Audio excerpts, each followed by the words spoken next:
तस्मै श्री गुरुवे नमः। श्रीचैतन्यमनोभीष्टं स्थापितं येन भूतले स्वयं रूपः कदा मह्यं ददाति स्वपदान्तिकम्। वन्देऽहं श्रीगुरु श्रीयुतापदकमलं श्रीगुरुर्वैष्णवांश्च श्रीरूपं साग्रजातं सहगण रघुनाथान्वितं तं सजीवम् साद्वैतं सावधूतं परिजनसहितं कृष्ण चैतन्य देवं श्री राधा कृष्ण पादां सहगण ललिता श्री विशाखान्वितांश्च हे कृष्णा करुणा सिंधु दीनबंधु जगतपते गोपेश गोपिका कांत राधा कांत नमस्तुते तप्त कांचन गौरांगी श्री राधे वृंदावनेश्वरी वृषभानुसुते देवी प्रणमामि हरिप्रिये वाञ्छा बबली उसी डब्बे में आप कृपा सिन्धुभैव च पतितानां पावनेभ्यो वैष्णवेभ्यो नमो नमः। जय श्री कृष्ण चैतन्य प्रभु नित्यानंद श्री अद्वैत गदाधर श्रीवासादि गौर भक्तवृंद। हरे कृष्णा कृष्णा कृष्णा हरे हरे हरे राम राम राम हरे हरे। नमो विष्णुपादाय कृष्णा पृष्ठाय भूतले श्रीमते भक्ति वेदांत स्वामिनिति नामने। नमस्ते सारस्वते देवे गौरवाणी प्रचारिणे निर्विशेष शून्यवादी पाश्चात्य देशता।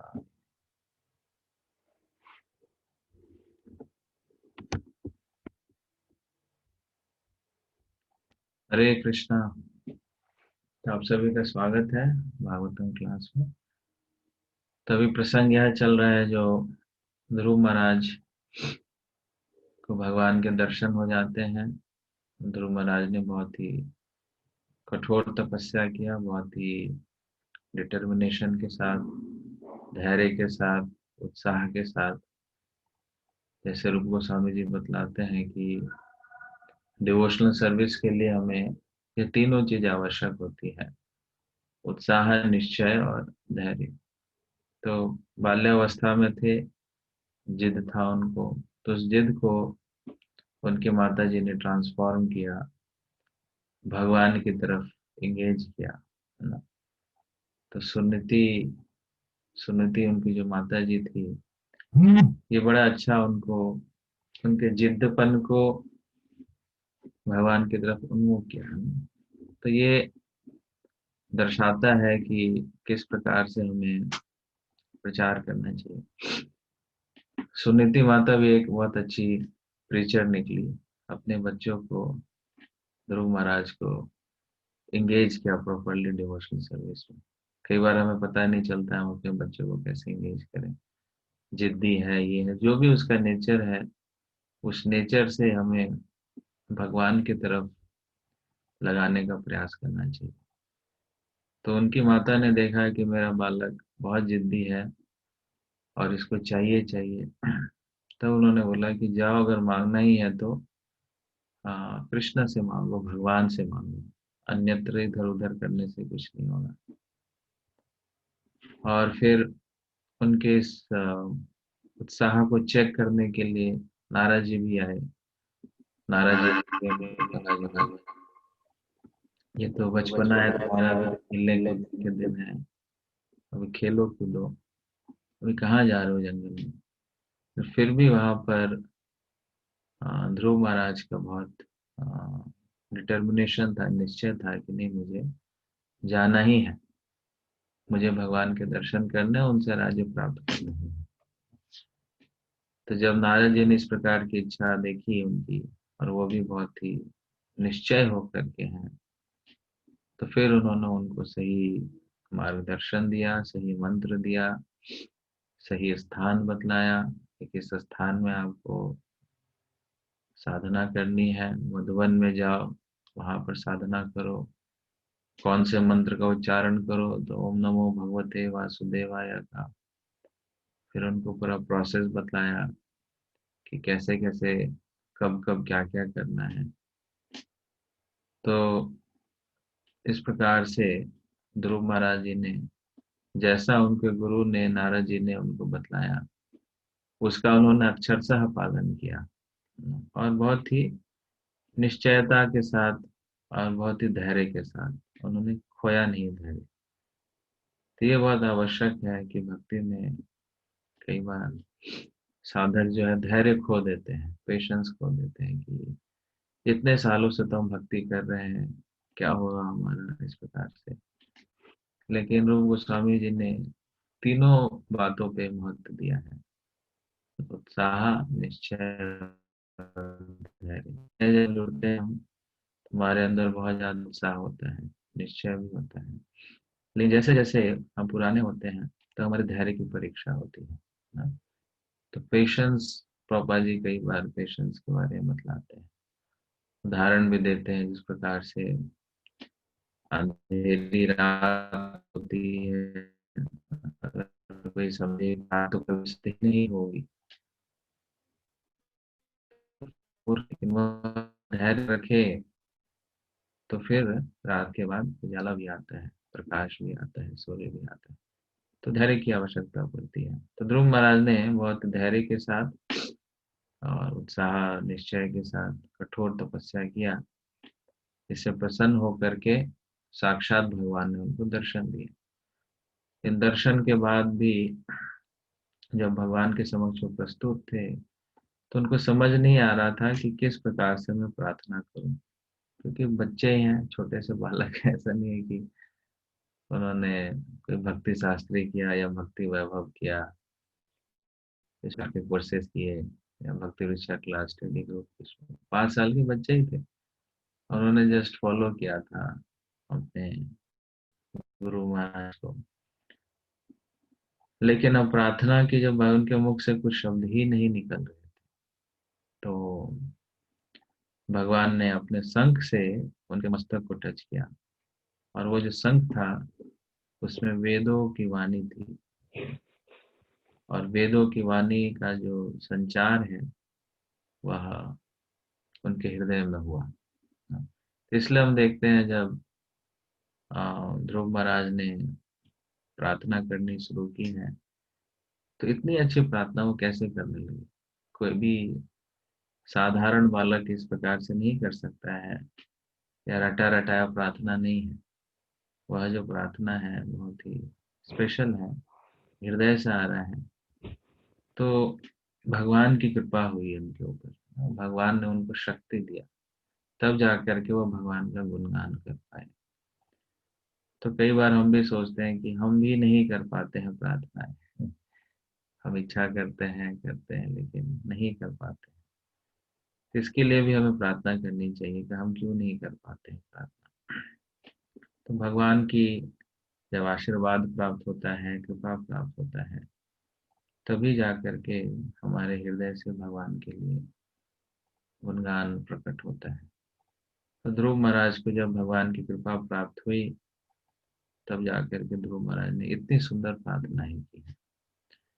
फिर भगवान ने भी कहा कि चलो, तुमने बड़ा अच्छा तपस्या किया, तुम्हें राज्य की इच्छा थी, तब मैं आपको ऐसा राज्य दूंगा जो कि आपके पिता से भी, क्या ब्रह्मा जी से भी ज्यादा महान राज्य होगा।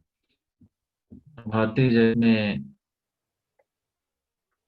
सारी चीजों का नाश हो जाता है, लेकिन आपका जो राज्य होगा उसका कभी भी नाश नहीं होगा, वो ध्रुव रहेगा, शाश्वत रहेगा। तो इस प्रकार का जो है ज्ञान दिया।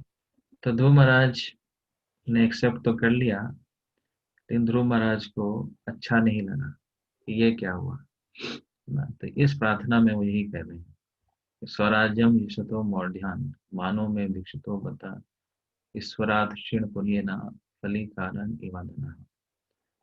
कि मैं अपनी मूर्खता के कारण और अपनी इंद्र तृप्ति की इच्छा के कारण भगवान ने मुझे अपना संग देने को भी तैयार थे, लेकिन मैं फंस गया इसमें, material name fame and prosperity, इन चक्रों में फंस गया।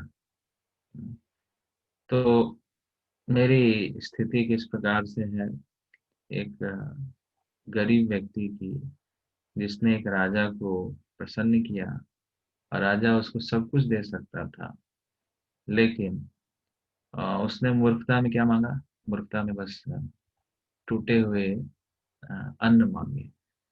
तो राजा तो कुछ भी दे सकता था। प्रभा जी इसमें एक उदाहरण देते हैं कि एक स्त्री थी, वह बोझा लेके चल रही थी, और वो बोझे से इतनी परेशान हो गई कि उसने भगवान को बहुत हृदय से पुकारा, बहुत हृदय से पुकारा, हे भगवान मेरी सहायता करो, बहुत बोझा है, बहुत कष्ट है। बहुत हृदय से भगवान को पुकारा, भगवान प्रकट भी हो गए। जब भगवान प्रकट हो गए, तब उनके समक्ष उन्होंने कहा कि बताओ क्या चाहिए आपको। तो उन्होंने कहा बोझा बहुत भारी लग रहा है, इसको उठा लो।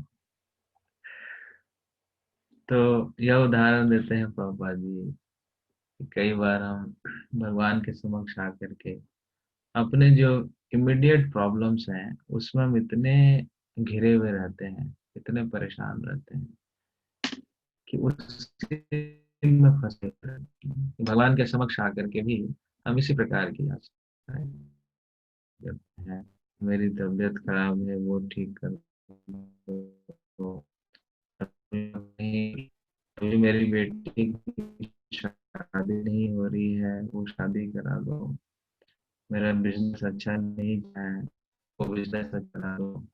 तो भौतिक इच्छाओं से भौतिकता में इतना लिप्त होते हैं बंधु जी कि भौतिक इच्छाओं के बाहर वो कभी देख ही नहीं पाते हैं कि इससे भी बाहर की चीज। तो यह बहुत बड़ी अज्ञानता है कि जो भगवान हमें कितना कुछ दे सकते हैं, और सबसे बड़ी चीज क्या है? सबसे बड़ी चीज है भगवान की भक्ति। भक्ति का मतलब क्या है? भगवान की सेवा। इससे बड़ा धन कोई भी धन नहीं है। अगर किसी को कृष्ण की सेवा का अवसर प्राप्त होता है या अपॉर्चुनिटी प्राप्त होती है डिवोशनल सर्विस की, तो इससे बड़ा और क्या उसे चाहिए। प्रभुपाद जी एक बारी एक माता जी थी, वो डीटी किचन में खिचड़ी बनाते थे। तो उसी समय एक खबर आई कि अमेरिका के जो कुछ लोग हैं, नील आर्मस्ट्रॉन्ग और एडविन एल्ड्रिन, तीन लोग जो थे, वो पहुंच गए कहाँ पे? चांद पे। अमेरिका ने पहली जो है कुछ लोग जो है चांद पे पहुंच चुके हैं।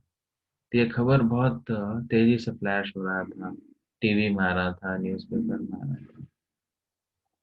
तो प्रभुपाद जी के ऊपर कोई फर्क नहीं पड़ा उस चीज का। उन्होंने कहा ये सब तो पहले बकवास है, चांद पे तो कोई जा ही नहीं सकता, और वो इतना मेहनत कर रहे हैं, व्यर्थ का मेहनत कर रहे हैं। उतनी मेहनत के आगे ये जो माता जी है जो खिचड़ी पकाती है, जो कृष्णा को भोग लगाती है, जगन्नाथ जी को जो खिचड़ी का भोग लगता है, तो माता जी को, इसकी जो सेवा है वो बहुत ऊंची है। करोड़ों करोड़ों गुना ज्यादा है सेवा। वो जो चांद पे जा रहे हैं, इतना खर्चा कर रहे हैं, इतनी मेहनत कर रहे हैं, उसका कोई लाभ नहीं है। लेकिन ये सिंपल ऑफरिंग कर रही है भगवान की प्रसन्नता के लिए, यह बहुत महत्वपूर्ण है। वैसे ही अ, यमुना जी का जो राधा दामोदर मंदिर में एक माता जी थी,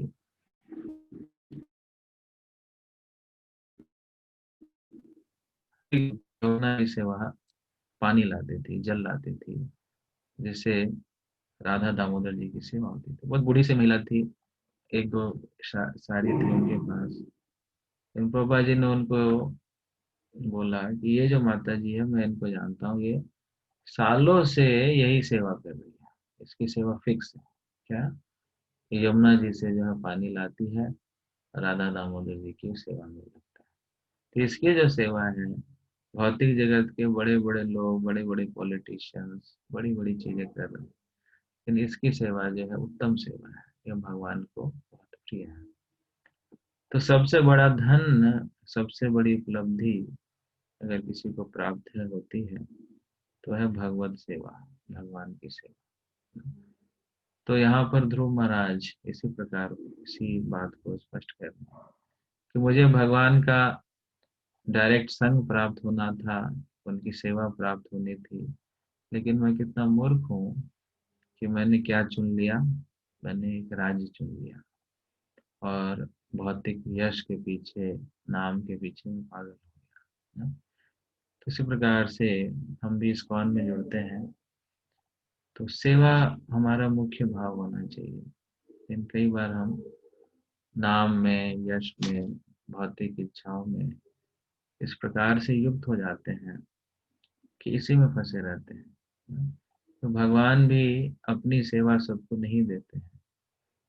भगवान भी चेक करते हैं कि इसको चाहिए क्या, किस लिए मेरे पास आया है, इसको क्या मेरी भक्ति चाहिए या इसको कुछ और चाहिए। तो इतनी आसानी से वो स्वभक्ति नहीं देते हैं, क्योंकि स्वभक्ति देने से वो बंध जाते हैं। यशोदा माता ने जिस प्रकार से उनको बांधा, राधा रानी उनको जिस प्रकार से बांधती है, इसलिए वो दामोदर कहलाते हैं। राधा दामोदर, यशोदा दामोदर। जो उनके शुद्ध भक्त हैं उनको बांध सकते हैं, अन्य कोई भी व्यक्ति उनको नहीं बांध सकता। तो कृष्ण इतनी आसानी से बंधते नहीं है और बंधना भी नहीं चाहते हैं। तो इसलिए जो भक्ति करने का प्रयास कर रहे हैं तो उसको भगवान इस प्रकार से भौतिक इच्छाओं देते हैं, भौतिक चीजें देते हैं, मटेरियल प्रॉस्पेरिटी देते हैं, उनको अच्छा पोस्ट, पोजीशन, नाम, यश और धन, कनक, कामनी, फॉलोअर्स, धनम, जन्म, सुंदरीम, कविताम, ये सब कुछ देते हैं।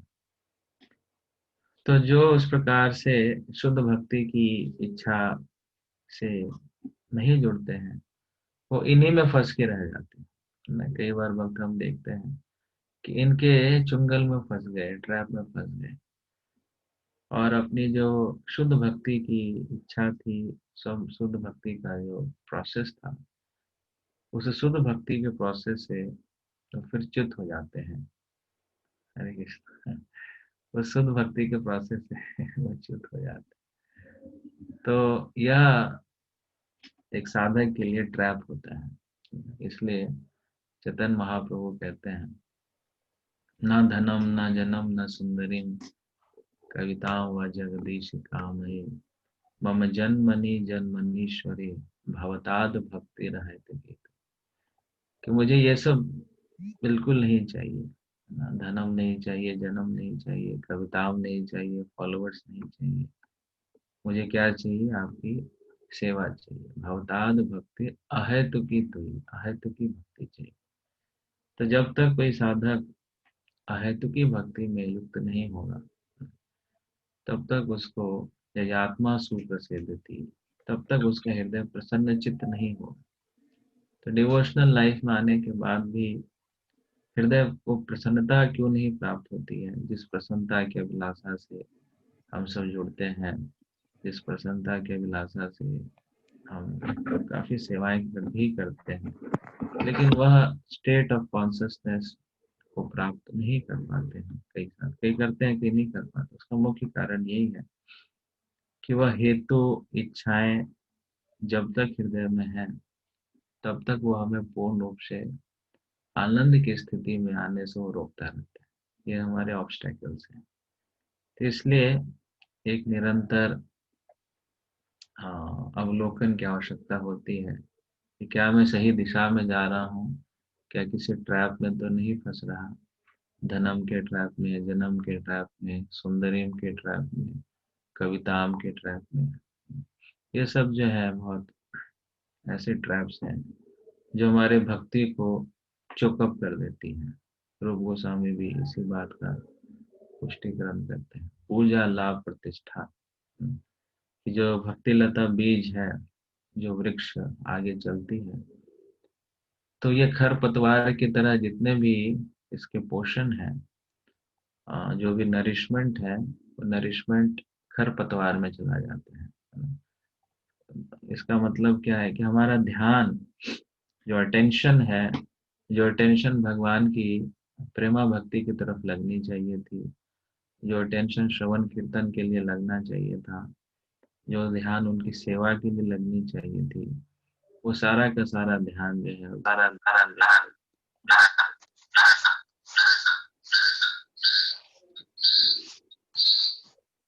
सारा का सारा ध्यान जो है पूजा, लाभ, प्रतिष्ठा, इन प्रकार में चला।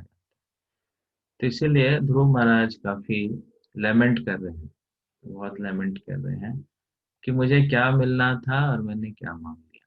मुझे भगवान की सेवा मिलनी थी, पर्सनल उनका एसोसिएशन मिलना था, उनकी भक्ति प्राप्त होनी थी, लेकिन मुझे क्या मिल गया, ये राज्य प्राप्त हो गया।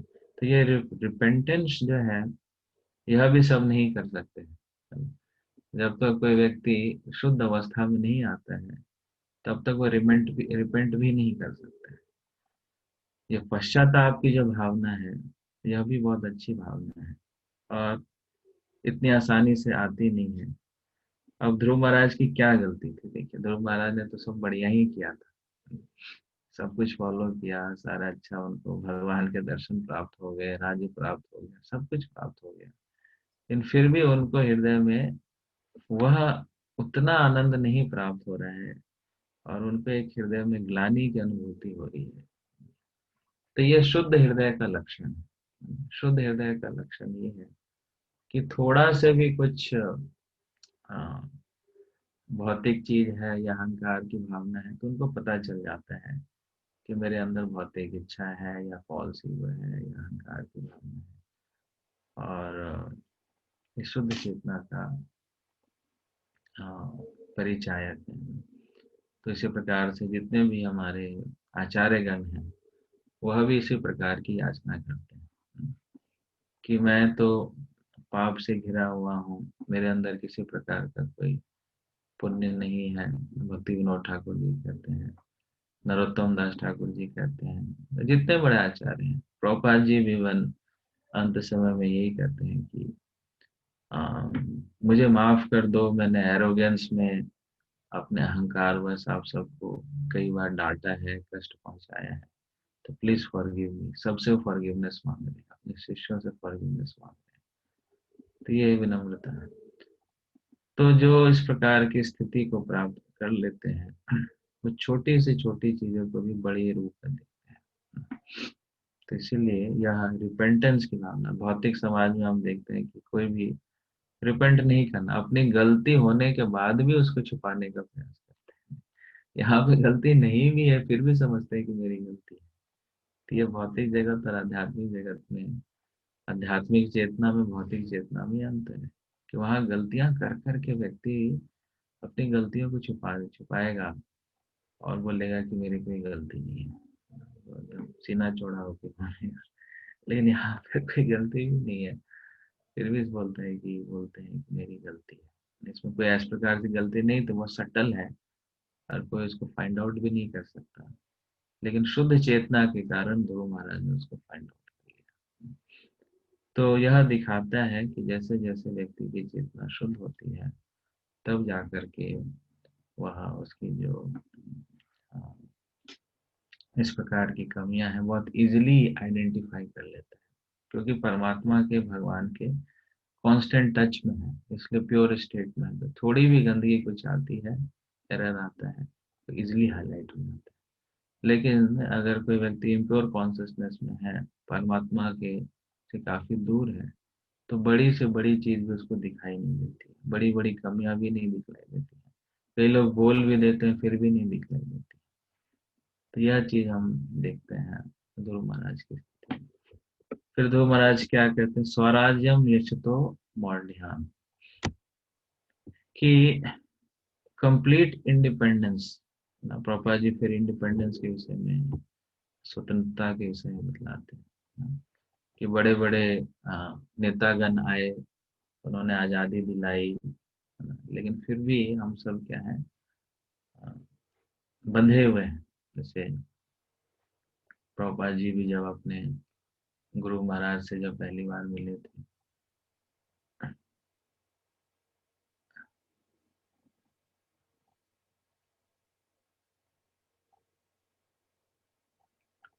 प्रभुपाद जी भी जब अपने गुरु महाराज से मिले थे, तब उन्होंने भी यही प्रश्न पूछा था, है ना, कि आप हमारी बात को कौन सुनेगा, है कि नहीं? क्योंकि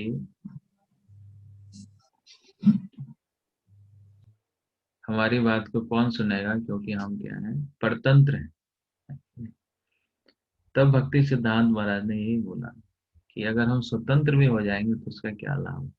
हम सभी परतंत्र हैं, माया जो है हमें बांध करके रखी हुई। तो उसका भारत आजाद भी हो गया ना, फिर भी क्या हुआ, एक प्रकार से देखते हैं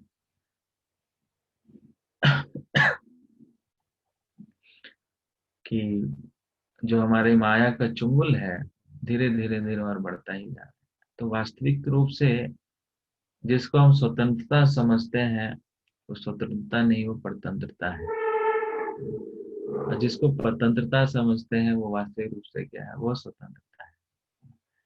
एक उदाहरण दिया जाता है पतंग का, कि पतंग अगर डोर से बंधी हुई है तो खुल करके वह घूम सकती है, विचरण कर सकती है, ऊपर उठ सकती है ना। लेकिन जैसे ही वो समझती है कि मैं तो बंधी हुई हूँ, और इससे अपना कनेक्शन ही तोड़ देती है, तो जैसे ये पतंग अपना कनेक्शन तोड़ देती है अपने रस्सी से, तो पतंग क्या हो जाती है, धीरे धीरे कट के नीचे गिर जाती है। वैसे ही अपना संबंध जैसे ही हम छोड़ते हैं भगवान के साथ, गुरु के साथ, वैष्णवों के साथ, वैसे ही हमारा पतन शुरू हो जाता है। लेकिन एक मूर्ख व्यक्ति यह समझता है कि इन लोगों ने मुझे बांध के रखा हुआ है भगवान ने बांध के रखा हुआ है, इतने सारे रूल्स रेगुलेशंस दे रखे हैं। तो इसलिए ये 4 नियम और जो भी रूल्स रेगुलेशंस कौन में बताए जाते हैं, these are rules and regulations for freedom. ये इंडिपेंडेंस के लिए, ये भौतिक जगत में हम सब बंधे हुए हैं नाना प्रकार के कष्टों से, नाना प्रकार के कर्मों के रिएक्शन से, और इस जन्म में नहीं, कई जन्म से इन्हीं इसी के कारण हमारी बारंबार जन्म मृत्यु पुनरपि जननम पुनरपि मरणम पुनरपि जननी जठरे शयनम। तो ये वास्तविक रूप से हमारी स्वतंत्रता है। स्वतंत्रता कैसे प्राप्त होगी? स्वतंत्रता प्राप्त होती है जब हम भगवान के लिए परतंत्र होते हैं, उनके शरणागत होते हैं। तो कृष्ण यही भगवत गीता में कहते हैं कि आप मुझे सरेंडर कर दीजिए, सर्वधर्मान परित्यज्य माम एकम शरणम व्रज हम त्वां सर्वपापेभ्यो मोक्षयिष्यामि। तो जब भगवान के हम शरणागत हो जाते हैं, तभी जाकर के इस भौतिक बंधन से हम मुक्त हो पाते हैं। तो वास्तविक स्वतंत्रता का मतलब क्या है? भगवान की शरणागति, पूर्ण रूप से सरेंडर करना कृष्ण को, और उनके प्रतिनिधियों को जब हम शरणागत करते हैं, उनके वचनों को शरणागत करते हैं, उनकी शिक्षाओं को शरणागत करते हैं, तब जाकर के हम इस भौतिक कल्मश से मुक्त हो पाते हैं। अगर ऐसा नहीं करते हैं तो हम गोदास कहलाते हैं। स्वतंत्रता तो रहती ही है, चाहे तो भगवान के लिए स्वतंत्र हो जाए या फिर अपने इंद्रियों के लिए स्वतंत्र हो जाए। तो 2 शब्द होते हैं, गोस्वामी और गोदास। गोस्वामी का मतलब है जिसने अपनी इंद्रियों को संयमित करके भगवान की सेवा में लगाया हुआ है, उसको गोस्वामी कहते हैं। गोदास का मतलब है कि जो अपनी इंद्रियों के पीछे भाग रहा है ना। इंद्रियों का मतलब 5 इंद्रिया और मन भी है, मन के कहे पर चल रहा है, मन जैसा उसको घुमा रहा है उस प्रकार से चल रहा है, तो वह गोदास कहलाता है। गोदास और गोस्वामी। तो गोस्वामी कैसे बना जाता है? जब हम इंद्रियों को संयमित करके भगवान की सेवा में लगाते हैं। तो बड़े बड़े राजा हुए हैं, उन्होंने बहुत राज्य प्राप्त किया, सब कुछ प्राप्त किया, लेकिन वो क्या अंत में रहे? वो दास ही रहे। जैसे मुचकुंद की प्रार्थनाएं आती हैं, तो मुचकुंद भी यही कहते हैं कि मैं जब रणभूमि में जाता था, सब पर विजय प्राप्त करके आता था, लेकिन जब महल में आता था, अंतःपुर में आता था, तो मैं इंद्रियों का दास बन जाता था। तो वास्तविक रूप से मैं दास ही बना रहा। मैं, हाँ, हे भगवान, आप मुझे जो इस अ, बंधन से आप मुझे मुक्त कीजिए, इस प्रकार की वह प्रार्थना करते हैं। तो इसीलिए ये जो हमारे बंधन का मूल कारण होता है वह हमारे कर्म, कर्म के जो फल हैं, है ना? तो इसलिए कृष्ण कहते हैं कि अपने कर्म के फलों को मुझे अर्पित करते हुए चले जाओ। यत् करोसि यदस्नासि यज्जीवोसि तदासि। कि जो भी करते हो कर्म के फल को मुझे अर्पित करते करते हो। तो इसको हम कहते हैं त्यागी। त्यागी होता है एक सन्यासी होता है। तो 17वें अध्याय में, 18वें अध्याय में भगवान जो है सन्यास के विषय में बतलाते हैं। तो उसमें यही कह रहे थे कि आजकल कई सरनेम भी हैं त्यागी। आप देखेंगे हरियाणा में कई लोग जिनका सरनेम है त्यागी, बंगाल में कई लोग हैं जिनका सरनेम है गोस्वामी, यूपी में कई लोग हैं जिनका सरनेम है चतुर्वेदी, त्रिवेदी। तो नाम तो बड़े अच्छे से बोलते हैं कि मैं ये त्यागी हूँ, मैं अ, गोस्वामी हूँ, मैं चतुर्वेदी हूँ, मैं त्रिवेदी हूँ। लेकिन उसका वास्तविक मतलब क्या है त्यागी का? तो जिनका भी सरनेम त्यागी है वो अपने आप से पूछना चाहिए कि त्यागी का मतलब क्या होता है। त्यागी का जो डिफिनीशन है भगवान भगवद गीता में बतलाते हैं कि त्यागी का मतलब है कि वह त्याग करता है। किसका त्याग करता है? अपने सारे कर्म के फलों को वो त्याग कर देता है, अर्पित करता है, उसको त्यागी कहते हैं। उससे भी ऊपर कौन होता है? सन्यासी। सन्यासी कोई भी ऐसी गतिविधि नहीं करता जो कि उसके इंद्र तृप्ति के लिए है, उसको सन्यासी कहते हैं। और सन्यासी के हर एक कार्य जो है भगवान की प्रसन्नता के लिए होता है, उसको वास्तविक सन्यास कहा जाता है। तो यह जो है इस प्रकार से हम वास्तविक रूप से इंडिपेंडेंट हो सकते हैं। इस भौतिक कलमश से हम मुक्त हो सकते हैं। नहीं तो इस भौतिक संसार में जितना इस भौतिक चीजों का भोग करने का कोई प्रयास करता है तो और बंधन में फंसता चला जाता है। और इसी को संघर्ष कहा जाता है। संघर्ष का क्या मतलब है? कि भगवान की इच्छाओं को नजरअंदाज करके अपनी इच्छाओं को सुपर इम्पोज करना, उसका उसी में संघर्ष होता है। भगवान कहते नहीं, ये सिस्टम नहीं है, प्रकृति ऐसी है, इसके अनुसार चलो। और जो बद्ध जीव है कहते नहीं, मैं आपकी प्रकृति को फॉलो नहीं करूंगा, मैं आपके नेचर को फॉलो नहीं करूंगा। तो भगवान के प्लान के अगेंस्ट जब हम जाते हैं तब हमें संघर्ष करना पड़ता है। किसी भी चीज का अगेंस्ट जब जाते हैं तो वो संघर्ष करना पड़ता है। तो ये जो स्ट्रगल फॉर एग्जिस्टेंस है, इसको पापा जी पर पटन बतला रहे हैं, स्ट्रगल फॉर एग्जिस्टेंस। तो स्ट्रगल फॉर एग्जिस्टेंस हमने खुद बना रखा है। जैसे ही भगवान के प्लान को एक्सेप्ट कर लेते हैं तो स्ट्रगल फॉर एग्जिस्टेंस समाप्त हो जाती है, संघर्ष वहीं समाप्त हो जाता है। संघर्ष तब तक रहता है जब भगवान की इच्छाओं के विरुद्ध प्रयास है। जो भी नेचर का लॉ है, भगवान की जो शास्त्र की चीजें हैं, जो भी उन्होंने नियम बनाए हैं, उसको फॉलो करे कोई व्यक्ति तो कोई संघर्ष नहीं है। जो दिखने में संघर्ष दिखता है वो इसी कारण है, यह शास्त्र विधि मुत्सृज्य वर्तते काम कालतः। कि शास्त्र विधि को छोड़ करके उग्र कर्म में अगर हम लगते हैं उतना ज्यादा हम और संघर्षशील हो जाते हैं।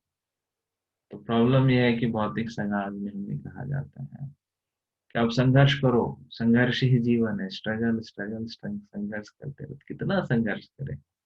संघर्ष करते करते व्यक्ति परेशान हो जाता है। एक संघर्ष खत्म हुआ नहीं कि दूसरा संघर्ष शुरू हो जाता है ना। अभी कोरोना आया है ना, चला भी गया कि है भी, कि नया आ गया एक्सट्रीम उसका। अब उससे संघर्ष करो, फिर इससे संघर्ष करो, तो ये लगा ही रहता है। एक्सेप्ट क्यों नहीं कर लेते कि हमने भगवान के नियमों को बहुत तोड़ा है, जिसके कारण प्रकृति हमें प्रकोप दे रही है। गाय स्लॉटर हाउसेस, गौ स्लॉटर इतना किया है पूरे विश्व भर में, तो उसका जो है हमें प्रकोप मिल रहा है, तो उसको एक्सेप्ट नहीं कर रहे लोग। बस वैक्सीन निकालो, ये निकालो, कितना वैक्सीन आप निकालें? एक वैक्सीन फिर दूसरा स्ट्रेन आ गया, उसका निकालें, फिर 1-2 साल उसमें चला जाए, फिर तीसरा आ जाएगा। तो this will keep on continue, ये चलता ही रहेगा। तो शरणागति का मतलब ही है कि भगवान के जो नियम हैं, जो उनके धर्म की बातें हैं, शास्त्र संगत चीजें हैं, जो रूल्स एंड रेगुलेशंस को बना रखे हैं, उसको पहले तो समझे ही है क्या, लोगों को पता ही नहीं है, और फिर प्रैक्टिकली अपने जीवन में लगाते हैं तो संघर्ष समाप्त हो जाता है। अगर नहीं तो फिर संघर्ष करते रहें, स्ट्रगल फॉर एग्जिस्टेंस करते रहें, रोते रहें, बिलखते रहें, परेशान रहें, और हमेशा कोसते रहें। तो ये दोनों ऑप्शन हमारे पास हैं। चाहे तो भगवान के प्लान को समझ करके उनके प्लान के अनुसार चलें, या फिर अपना मेंटल कॉन्कॉक्शन से कोई प्लान बना लिया, जबरदस्ती उसको फिट करने का प्रयास करें। जबरदस्ती करेंगे तो हमेशा परेशानी रहेगी। भगवान कहते हैं कि अहंकार वश अगर तुमने मेरी बात को नहीं माना तो विनश्यति, तुम्हारा नाश हो जाएगा। और वही हो ही रहा है, लोगों का नाश ही हो रहा है। इतने दुखी है लोग, इतने परेशान हैं। कारण क्या है? एरोगेंस, भगवान की बात को ना मानना और अपनी बात को जबरदस्ती लगाने का प्रयास करना। तो वास्तविक रूप से स्वराज्यम चाहिए, रियल इंडिपेंडेंस चाहिए, तो भगवान की जो बातें हैं, उनकी जो शिक्षाएं हैं, उनके जो निर्देश हैं, उनको अपने जीवन में हमें अंगीकार करना चाहिए। तो ये दो चीजें इस पर्पट से हमें सीखने को प्राप्त होती है कि हमें वास्तविक इच्छा क्या करनी चाहिए भगवान से। भौतिक इच्छा अगर प्राप्त करते हैं तो हम उसी में लिप्त हो जाते हैं, उसी में युक्त हो जाते हैं, फंस के रह जाते हैं। इसलिए जैसे जैसे व्यक्ति शुद्ध होता है, वह इस प्रकार की इच्छा नहीं करता, वो आध्यात्मिक इच्छा करता है। और दूसरा, वास्तविक रूप से हम कैसे स्वतंत्र हो सकते हैं? जब भगवान की सेवा में युक्त होते हैं और उनके दिए गए निर्देशों का हम पालन करते हैं, तभी स्वतंत्र होते हैं। अगर उसको इग्नोर करके अपने हिसाब से जीवन कार्य करते हैं, तब हम बंधन में और फंसते चले जाते हैं, माया के चंगुल में और फंसते चले जाते हैं। हरे कृष्ण। किसी कोई प्रश्न है?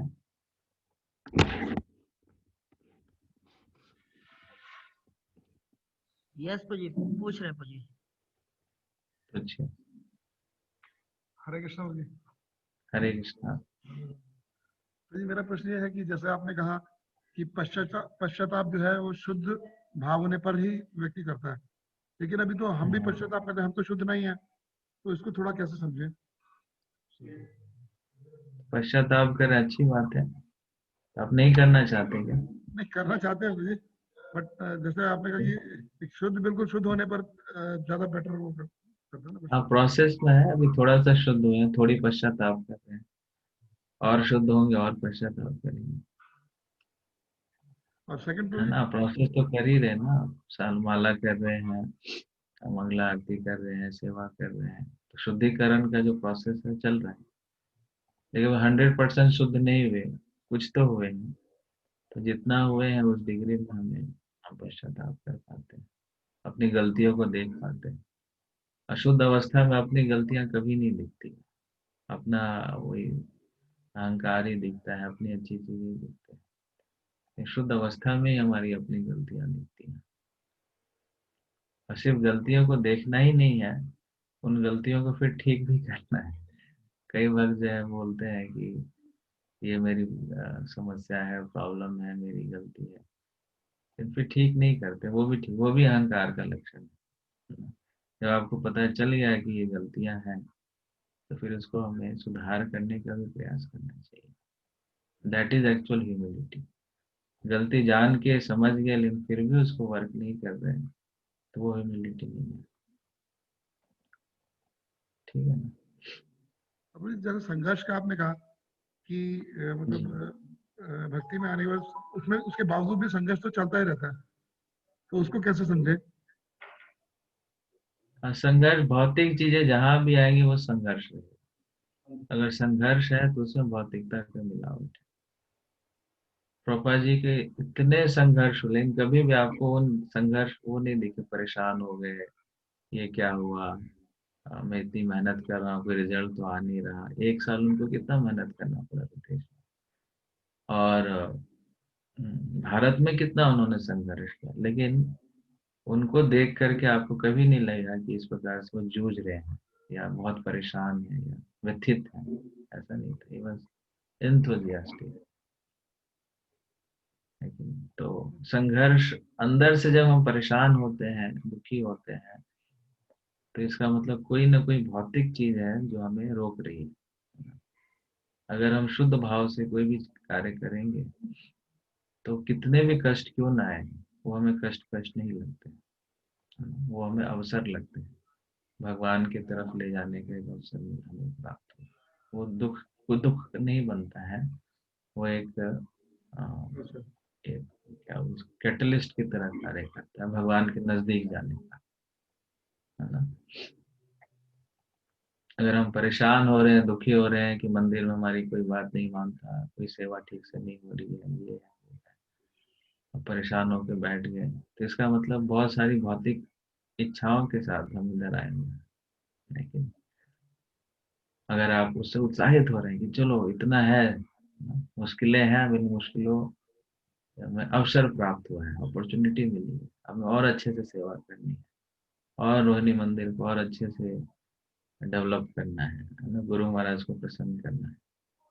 तो संघर्ष में जो उत्साहित होता है, ऑब्स्टैकल्स में जो उत्साहित होता है, वो वास्तविक रूप से सही चेतना में। जो ऑब्स्टैकल्स को देख करके घबरा रहा है, परेशान हो रहा है, पीठ पीठ दिखा करके भाग रहा है, इसका मतलब उसकी कोई और इच्छा थी, भौतिक इच्छा थी, इसलिए वो भाग रहा है। इसमें प्रभु जी विशेष रूप से ना जो संघर्ष होता है या परेशान जो व्यक्ति होता है, जब शारीरिक कष्ट आते हैं ना तब ज्यादा परेशान होता है, तो उसको उसका क्या सोल्यूशन है? वैसे तो हाँ, तो मतलब ठीक है, एक्सेप्ट कर लेना, उसको एक्सेप्ट कर ले। संघर्ष तभी होता है जब हम एक्सेप्ट नहीं करते हैं। एक्सेप्ट कर लें, ये भौतिक शरीर है, इसमें दुख रहेगा ही है, आज ये बीमारी है, कल दूसरी बीमारी आएगी, और उसको ठीक करने का प्रयास करें, उससे परेशान ना हो, है ना। ठीक है, कैंसर हो गया, कोई हाथ कट गया या आंख चली गई, तो ठीक है, जाने दो, क्या कर सकते हैं।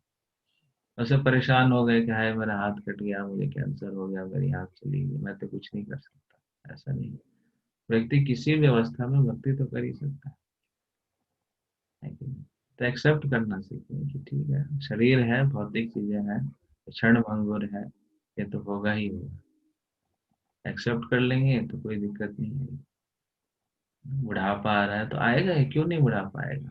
भगवान कह रहे हैं मृत्यु है, मृत्यु तो आएगा ही आएगा, जातस्य ध्रुव मृत्यु। बर्थडे तो हम बहुत खुशी खुशी मनाते हैं, है कि नहीं। आज मेरा बर्थडे है, ये है, एनिवर्सरी है, कितना खुश होते हैं।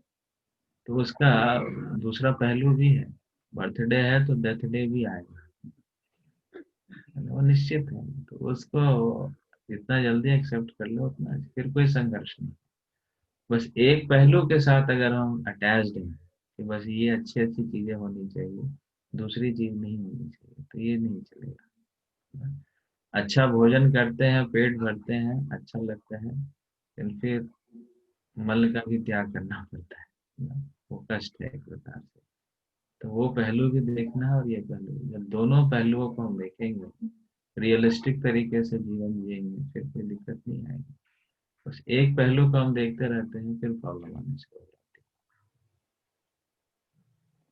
है कि नहीं। Thank you. हरे कृष्ण। एक और प्रश्न। हरे कृष्ण प्रभु जी। प्रभु जी, हमारा प्रश्न है, आपने एक माता जी का जो एग्जाम्पल दिया कि माता जी ने दिल से भगवान को पुकारा और फिर भगवान आए, और माता जी का एक ही इच्छा था कि हमारा बोझ आप उठा लो, ठीक है। बट एक तो उसकी भाव थी कि बोझ उठाने का उसकी छोटी सी इच्छा थी, और साथ साथ में देखो कि माता जी का सरलता उसमें कितनी है कि उसका एक छोटा सा इच्छा के अनुसार अलावा कोई और इच्छा प्रकट ही नहीं हुआ उसके मन में, कि भगवान आ रहे हैं तो भगवान से धन मांग लो या नौकर चाकर मांग लो या बड़े से बंगला मांग लो। तो एक तरफ तो सरलता है माता जी का, सिंपलिसिटी, दूसरी तरफ से कुछ छोटा सा इच्छा कि भाई जो इच्छा से पुकारा वही मैं पूरा हो जाए। तो दोनों को कौन सा वेटेज देना चाहिए, और भगवान एक साथ दोनों को देख सकते हैं, या भगवान चाहे कि जो उसकी इच्छा मन में आए उसी को पूरा करूं, बाकी को छोड़ दूं? तो इसमें थोड़ा जानना चाह रहा था कि क्या। ठीक है, उसके हाँ, एटलीस्ट उन्होंने भगवान को पुकारा, ये अच्छी बात थी। ध्रुव महाराज भी भगवान, उनको राज्य प्राप्त करने की इच्छा थी, तो उन्होंने भगवान की तरफ शरण लिया। इसलिए कहा जाता है अकामो सर्व कामो वा मोक्ष काम उदाहरति। हमारी अगर इच्छा है, अगर इच्छा नहीं भी है, तो भी हमें भगवान के शरण में ही जाना चाहिए। तो उन्होंने भगवान के शरण लिया, भगवान के दर्शन भी हुए, लेकिन वो इच्छा से इतनी अभिभूत थी, इतना अटैच थी कि वो इसके आगे वो सोच भी नहीं पाई। तो ये भावना जो थी, ठीक है, अच्छी, भगवान को उन्होंने सरलता से पुकारा। लेकिन और भी अच्छा क्या होता, भगवान ये बोझा वोझा हटाओ, मुझे अपनी शरण में ले, है ना, मुझे शरणागत कर लो, अपने पास रख लो, मैंने बहुत बोझा उठा लिया। ऐसा नहीं कि आज बोझा उठा आप रिलीज कर दो, नहीं है, कल बोझा फिर थोड़ी वो बुलाते रहेगा। जिंदगी भी तो ये बोझा जो है तो हमेशा ही लगा नहीं। जिंदगी तो बोझा है प्रभु इसीलिए जी। हाँ, हम बोझा उठा रहे हैं और इसी बोझे में फंसे हुए हैं, है ना? तो इसलिए भगवान से यह मांगना है कि मुझे अपनी सेवा में लगाइए, अपनी शरण में रखिए, तब सारे बोझे आपके हल्के हो जाएंगे और बोझों को उठाने की आपको शक्ति मिलेगी। आप सिर्फ बोझा उठाने के लिए भगवान को आप देंगे तो वो बुद्धिमानी नहीं है। उनको यह कहना चाहिए कि आप मुझे शरणागत कीजिए, शक्ति दीजिए, ताकि मैं आपकी सेवा कर सकूं। तो और हम जितने भी बोझे हैं बहुत इजीली उठा पाएंगे, लेकिन भगवान से हम सेवा ले रहे हैं, बोझा उठा रहे हैं, तो ये ठीक नहीं है। हरि बोल, हरे कृष्ण। ठीक है भाई, थैंक यू सो मच, बहुत बहुत धन्यवाद। थैंक यू आपका।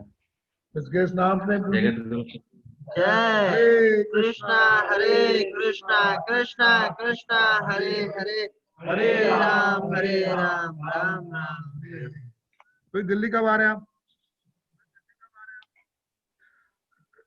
आएंगे आएंगे अभी जनवरी 15-16। Very good. आइए। ठंड कैसी है भैया वहाँ पे? चंडीगढ़ में समय ज्यादा होती है।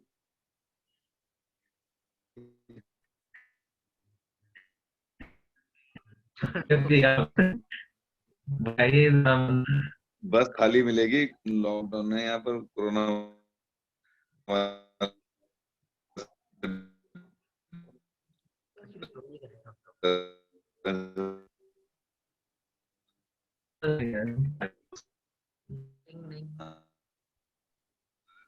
ठीक है, चंडीगढ़ तो मंदिर हो गया और कुछ बना। इस्कॉन मंदिर है, तीर्थ है, खुद पास में है बद्रीनाथ।